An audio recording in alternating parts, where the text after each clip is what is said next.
कि on an average 25 questions आपके exam में पूछे जाते हैं करंट अफेयर से। एनवायरमेंटल कन्वेंशन, स्टॉकहोम कन्वेंशन किस चीज से रिलेटेड है, आपका रोटरडैम कन्वेंशन किस चीज से रिलेटेड है, मॉन्ट्रियल प्रोटोकॉल किस चीज से रिलेटेड है, ऐसे ही क्वेश्चन डायरेक्ट बेस पे क्वेश्चन आपसे पूछे जाते हैं। दोस्तों आई होप आपकी प्रिपरेशन अच्छी चल रही होगी। 21 अप्रैल, अब 2 मंथ्स और 15 डेज के आसपास टाइम बचा है आपके लिए। आई होप कि आप अपने एफर्ट्स को अच्छे से यूटिलाइज कर रहे हैं, अपने टाइम को अच्छे से यूटिलाइज कर रहे हैं। हाल ही में हमने आपके लिए 2 मंथ्स आपकी स्टडी प्लान वीडियो बनाई है कि किस दिन आपको क्या पढ़ना है, और उसकी पीडीएफ आपको हमारे टेलीग्राम चैनल पर मिल जाएगी। अब हमें हमारे सिलेबस को डिकोड करना है। हमारे सिलेबस में एक इंपॉर्टेंट एरिया है करंट अफेयर्स। अब करंट अफेयर्स से इस वीडियो में आपको यह पता चलेगा कि लगभग कितने क्वेश्चंस हम देखेंगे। प्रीवियस 5 पेपर्स का ट्रेंड हम देखेंगे कि करंट अफेयर्स से कितने क्वेश्चंस पूछे जा चुके हैं, या हर साल कितने क्वेश्चंस पूछे जाते हैं, इस साल कितने पूछे जा सकते हैं। करंट अफेयर्स के इंपॉर्टेंट थीम्स कौन से हैं जो बार बार रिपीट होते हैं। प्रीवियस ईयर क्वेश्चंस किस टाइप के रहते हैं वो, कि हमको किसी भी करंट अफेयर को कितने डिटेल में हमको प्रिपेयर करना है। इस वीडियो की पीडीएफ आपको हमारे टेलीग्राम चैनल पर मिल जाएगी। आपने यूट्यूब को सब्सक्राइब नहीं किया है तो कर लेना, क्योंकि आने वाले टाइम में आपको मैराथन वीडियोस भी देखने को मिलेंगी। तो स्टूडेंट्स का अक्सर ये भी डाउट रहता है कि हमको करंट अफेयर पढ़ना कहाँ से है, वो सारे डाउट्स इस वीडियो के बाद आपके क्लियर हो जाएंगे। तो आज का हमारा मेन एजेंडा है करंट अफेयर्स। दोस्त, आपने 21 अप्रैल आई थिंक आपने अपने टेबल पे चिपका ली होगी ये डेट। इस दिन आपको स्ट्राइक करनी है, और उस स्ट्राइक के लिए आपको ट्रेनिंग करनी है। और ट्रेनिंग के लिए जो इंपॉर्टेंट टूल्स हैं, आपको किस चीज की ट्रेनिंग करनी है, करंट अफेयर्स की tools we will provide you. अब आपको मेहनत कर देनी है और इस एग्जाम को क्रैक करना है।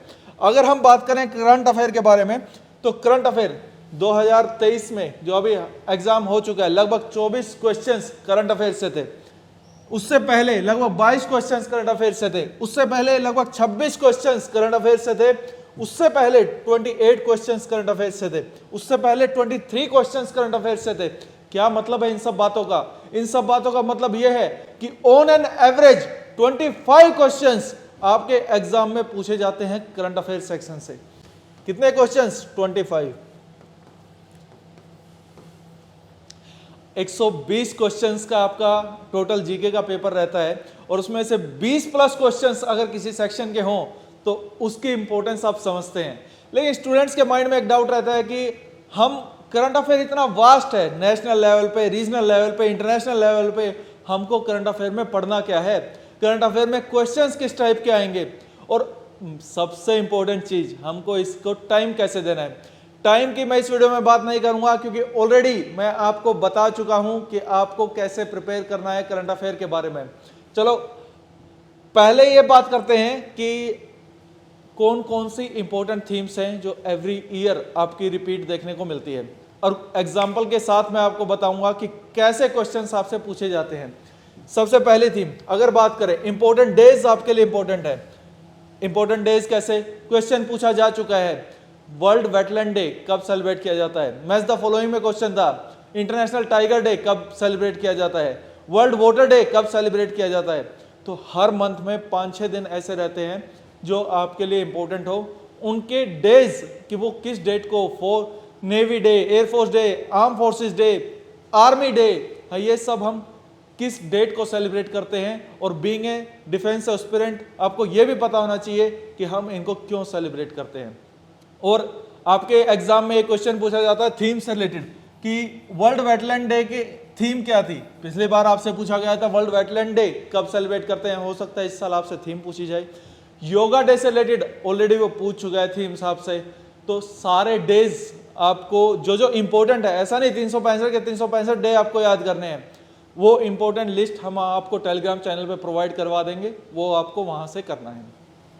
मीनवाइल आपको important awards and important prizes, चाहे इसमें नेशनल अवार्ड की बात हो, चाहे इसमें इंटरनेशनल अवार्ड की बात हो। नेशनल अवार्ड में पद्म, क्या हमें पद्म भूषण भी याद करना है, पद्म विभूषण भी याद करना है, भारत रत्न भी याद करना है। आपको जो इंपॉर्टेंट पर्सनैलिटीज हैं किनको मरणोपरांत ये अवार्ड मिला है, ऐसे कुछ एक्सेप्शन के बेसिस पे आपको इन अवार्ड्स को याद रखना है। Booker prize, international Booker prize, Nobel prize, physics, chemistry, medicine, other sectors में आपको किस किस सेक्टर में नोबेल प्राइज दिया जाता है ये आपको पता होना चाहिए। किस किस को मिला है, लगभग 3 लोगों को मिलता है यार, फिजिक्स में, केमिस्ट्री में, 1-2 लोगों को मेडिसिन में मिलता है। आपको जो पीस प्राइज है वो 1 या 2 लोगों को मिलता है, इकोनॉमी वाला भी 1 या 2 लोगों को मिलता है। उनके नाम आपको याद करने हैं, आपके नंबर यहां से सिक्योर करना है आपको। तो this is very important, star mark कर लो। इस टाइप से ही क्वेश्चन आपसे पूछे जा चुके हैं और इस टाइप से ही क्वेश्चन आपसे पूछे जाएंगे जैसे मैं आपको बता रहा हूं। अपॉइंटमेंट, कोई किसी कमीशन का कोई बड़ी पर्सनैलिटी अपॉइंट होती है, उसके बेसिस पे आपको, कोई किसी से रिजाइन देता है उसके बेसिस पे आपको पता होना चाहिए। इंटरनेशनल लेवल पे कहीं का प्रेसिडेंट अपॉइंट होता है, कहीं का किंग कोई अपॉइंट होता है, तो वो चीज़ आपको पता होनी चाहिए। क्या जो हमारे PSUs हैं उनसे रिलेटेड, PSU मतलब पब्लिक सेक्टर अंडरटेकिंग, जो सरकारी कंपनियां हैं उनके अपॉइंटमेंट्स हमको याद रखनी है? बिल्कुल नहीं, आपको याद रखनी है। कोई इंपॉर्टेंट कमीशन उसका गठन किया जाए तब वो चीज़ आपको याद रखनी है। तो अपॉइंटमेंट्स, रैंकिंग एंड स्कीम, कोई भी स्कीम आपसे रिलेटेड पूछा जा सकता है कि पर्टिकुलर स्कीम का काम क्या है, तो उस चीज़ पे चाहे वो नेशनल बेसिस पे स्कीम हो और समटाइम्स हमारी स्टेट लेवल की स्कीम भी इंपॉर्टेंट हो जाती है अगर वो पूरे नेशनल इंटरेस्ट पे को ध्यान में रखती है। तो रैंकिंग्स, किस रैंकिंग के क्या इंडिकेटर हैं, जैसे मल्टी डायमेंशनल पॉवर्टी इंडेक्स में कौन कौन से इंडिकेटर्स रखे जाते हैं, इंडियन फ्रीडम प्रेस इंडेक्स में इंडिया की क्या रैंकिंग है, ग्लोबल हंगर इंडेक्स में इंडिया की क्या रैंकिंग है। तो इंटरनेशनल लेवल पे जो जो इंपॉर्टेंट इंडेक्स है उसमें इंडिया की क्या रैंकिंग है ये आपको ध्यान में रखना है। इस टाइप से ही क्वेश्चन आपसे पूछे गए हैं और इसी टाइप से क्वेश्चन आपसे पूछे जाएंगे। नेक्स्ट आपको इकोनॉमी के बेसिस पे, ऑफ कोर्स बजट अब आ गया है, इकोनॉमिक सर्वे, स्टूडेंट्स बहुत खुश होंगे इस बात से, इकोनॉमिक सर्वे नहीं आया है। बजट में कौन कौन से इंपॉर्टेंट स्कीम्स जो न्यू इनिशिएटिव्स है उन पे फोकस किया गया है, कौन से नए वर्ड उन्होंने बोले हैं उस पर आपको फोकस करना है। नेक्स्ट इंटरनेशनल इश्यूज, अगर मान लो कि कोई दो कंट्री के बीच में वॉर हो गया है या कुछ ऐसा इश्यूज चल रहा है, जैसे नाटो का इशू चल रहा है, इंटरनेशनल ऑर्गेनाइजेशंस न्यूज़ में है, SCO, नाटो, आपका क्वाड, ये सारे इंटरनेशनल ऑर्गेनाइजेशंस भी आपको पता होनी चाहिए, सार्क, ये सारी हम आपको YouTube पे करवाएंगे, लेकिन आपकी ड्यूटी है कि ये इंपॉर्टेंट थीम्स आपको कवर करके जानी है एग्जाम में। Places in news, of course जब यूक्रेन वाला इश्यूज था तो उससे रिलेटेड प्लेसेस आपसे न्यूज़ में पूछा गया। इंडिया में भी आपसे कोई प्लेस अगर न्यूज़ में है तो आपको पता होना चाहिए कि वो किस स्टेट में है। इवन ऐसी चीज़ें कि ट्रॉपिक ऑफ कैंसर इंडिया में कितने स्टेट से पास करती हैं, भले ही ज्योग्राफिकल है लेकिन करंट में इन चीज़ों से रिलेटेड कुछ ना कुछ रहता है, तो वो चीज़ें भी आपको पता होना चाहिए। आपकी प्रिपरेशन करंट प्लस स्टैटिक मिला के होनी चाहिए। ऐसे ही नेशनल इश्यूज, कोई इंपॉर्टेंट कमेटी बनाई गई है, एनर्जी सेक्टर पे कोई नया इनिशिएटिव है, इन्वायरमेंट से रिलेटेड प्रणाम स्कीम वो किस चीज़ से रिलेटेड है, ऐसे अलग अलग इनिशिएटिव आपको। इन्वायरमेंटल कन्वेंशन, स्टॉकहोम कन्वेंशन किस चीज़ से रिलेटेड है, आपका रोटरडैम कन्वेंशन किस चीज़ से रिलेटेड है, मॉन्ट्रियल प्रोटोकॉल किस चीज़ से रिलेटेड है। ऐसे ही क्वेश्चन डायरेक्ट बेस पे क्वेश्चन आपसे पूछे जाते हैं, डायरेक्ट, बिल्कुल डायरेक्ट। ब्लू बेबी सिंड्रोम किस चीज़ से रिलेटेड है, नाइट्रेट से रिलेटेड। एज इन्वायरमेंट में बहुत बेबी क्वेश्चंस होते हैं ना, वो बेबी क्वेश्चंस आपसे पूछे जाते हैं और जो स्टूडेंट्स उनको छोड़ के जाता है उसका सिलेक्शन नहीं होता है। आपको उनको करके जाना है और सिलेक्शन लेके रहना है। रैंकिंग, साइंस टेक में कोई रॉकेट, हमने कोई मिशन स्टार्ट किया गगनयान से रिलेटेड, वो किस चीज़ से रिलेटेड है गगनयान। कोई हमने PSLV यूज़ किया है या GSLV यूज़ किया है, किस चीज़ में। हमारे यहाँ कोई ऐसे project, Nisar, NASA plus ISRO का कंबाइंड एक इनिशिएटिव है। आपसे S-400 किस चीज़ से रिलेटेड है, थार्ड किस से रिलेटेड है, आपका आयरन डोम ये क्या चीज़ है। ये जो कीवर्ड्स है ना, इन्हीं कीवर्ड से आपको क्वेश्चन दिखा दूंगा दोस्त। आप प्रीवियस ईयर भी देख लेना और आने वाले टाइम में भी देख लेना, यही क्वेश्चंस बार बार रिपीट होते हैं।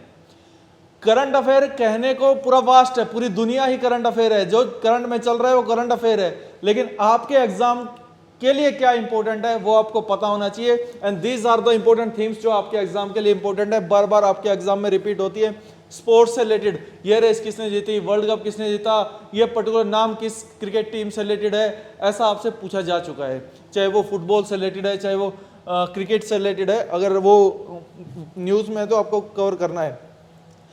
Most important international organisations and most important defence exercise. आपसे गरुड़ शक्ति पूछा जा चुका है, हर साल 2 क्वेश्चंस डिफेंस एक्सरसाइज पे आते ही आते हैं, और हैं कितने यार, 2 पेज के नहीं है। अब 2 पेज आराम से बैठ के पढ़ोगे, डेली एक बार रीलुक भी करोगे, बस आपको याद भी नहीं करने का बोल रहा हूँ, एक बार देखोगे ना तब भी आपको डिफेंस एक्सरसाइज हो जाएंगी। लेकिन फिर भी मैं ये दावा करता हूँ कि आपको करंट अफेयर की सीरीज हमारे यूट्यूब चैनल पे देखने को मिलेगी और आपको उस चीज को करना है। जो आपको स्टडी प्लान दिया था, अभी आपको कब से कब तक के करंट अफेयर करने हैं। आपको सितंबर से करंट अफेयर पढ़ना है, सितंबर, अक्टूबर, नवंबर, दिसंबर, जनवरी, फरवरी, मार्च, ये करंट अफेयर आपको करने हैं। स्टूडेंट्स अक्सर पूछते हैं क्यों पढ़े हम मार्च के करंट अफेयर। दोस्त मत पढ़ो, आपको सिलेक्शन चाहिए होगा तो आप पढ़ेंगे, 2-3 क्वेश्चन आ जाएंगे उसमें से। चलो करंट से क्वेश्चन नहीं भी आए तो बहुत सारी ऐसी चीजें हैं जो स्टैटिक, उस टाइम पे स्टैटिक से कनेक्ट करेंगे, उससे रिलेटेड क्वेश्चन आ जाएगा। S-400 इंडिया ने हाल ही में किनसे परचेज किया, ये करंट अफेयर क्वेश्चन है। S-400 है क्या, ये तो स्टैटिक क्वेश्चन है ना, तो ऐसी स्टैटिक क्वेश्चंस भी आपको पता होने चाहिए। और कितना टाइम लगेगा यार, 2 मंथ्स में 3 बार रिवाइज कर सकते हो इस चीज को। कैसे? 6 दिन में सितंबर करो, 6 दिन में अक्टूबर करो, 6 दिन में नवंबर, 6 दिन में दिसंबर, 6 दिन में जनवरी, 6 दिन में फेब, 6 दिन में मार्च, टोटल 42 डेज। सेकंड रिवीजन 2-2 दिन में करो, सेकंड रिवीजन 2-2 दिन में करो, 2 दिन में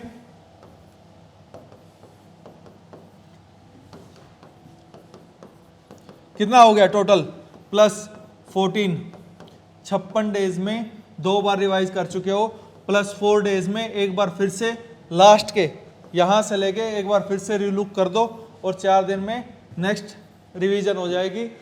2 महीने में 3 बार रिवाइज कर सकते हो।